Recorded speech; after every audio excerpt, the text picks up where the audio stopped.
Lexim nga letra drejtuar hebrejve, kapitulli 7, vargjet 7-17. Edhe pas një kundërshtim më i vogli bekohet nga më i madhi, edhe këtu njerëz të vdekshëm marrin të dhjeta, po atje merr të dhjeta ai që dëshmohet se ron.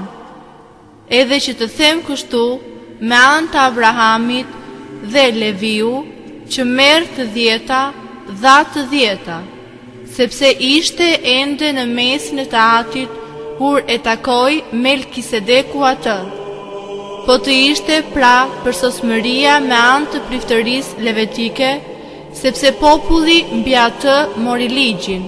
Ç'nevojë ishte pra të ngrihet tjetër prift sipas urdhërit të Melkisedekut, e të mos thuhet më sipas urdhërit të Aronit, sepse kur ndërohet priftëria, nga nevoja bëhet edhe ndërim ligji, sepse ai për të cilën thuhen këto, ishte prej tjetër fisi, për të cilit asnjë nuk i ishte afruar therores, sepse është e ditur që Zoti ynë lindi nga Juda, fis për të cilën Mojsiu nuk foli asgjë për priftëri.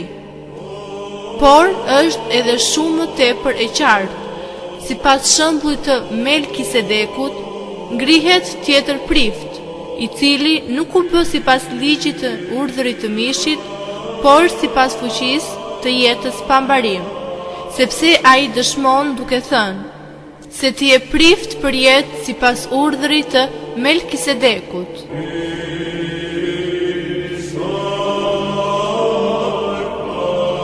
Lexim nga Ungjilli sipas Lukait, kapitulli 2, vargjet 22-40.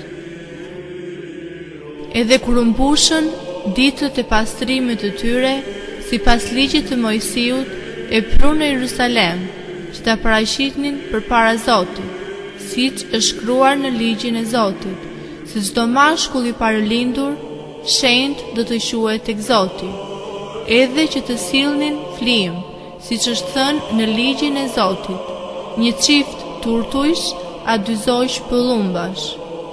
Edhe jate kishte në Jerusalem një njeri me emrin Simeon, edhe ky njeri ishte i drejtë, edhe me frikë Perëndie, duke pritur ngushëllimin e Izraelit, edhe fryma e shenjtë ishte mbi të. Edhe ishte zbuluar tek ai prej frymës së shenjtë, se nuk do të shihte vdekje përpara se të shihte Krishtin e Zotit. Edhe erdhi me anë të frymës në tempull, edhe kur prindrit prunë brenda djalit nisu, që të bënin për të sipas zakonit të ligjit, ai e mori në krahët e tij dhe bekoi Perëndin dhe tha: Tani o Zot, përlëshoj shërbëtorin tënd sipas fjalës sate me paqe, sepse sytë e mi pan shpëtimin tënd, që ti e bëre gati për parafaqes së të gjithë popujve, dritë për ndriçimin e kombeve dhe lavdi për popullin tënd Izrael. Edhe Josifi edhe e ëma e tij po çuditeshin për ato që fliteshin për të. Edhe Simeoni bekoi ata, edhe i tha Mariamës, nënës së tij: Ja, ky tek është vënë për rënjen dhe për ngritjen e shumë vetave në Izrael, edhe për shenjë kundërshtimi, edhe ty vetë shpirtin një shpatë ka për ta depërtuar, që të zbulohen mendimet e shumë zemrave.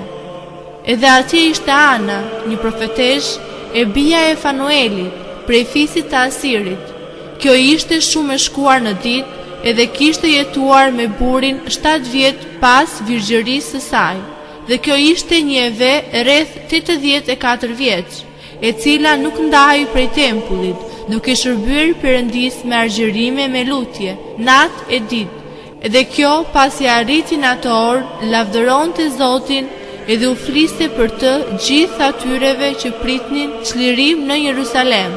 Edhe si mbaruan gjithçka sipas ligjit të Zotit, u kthye në Galile, në qytetin e tyre Nazaret.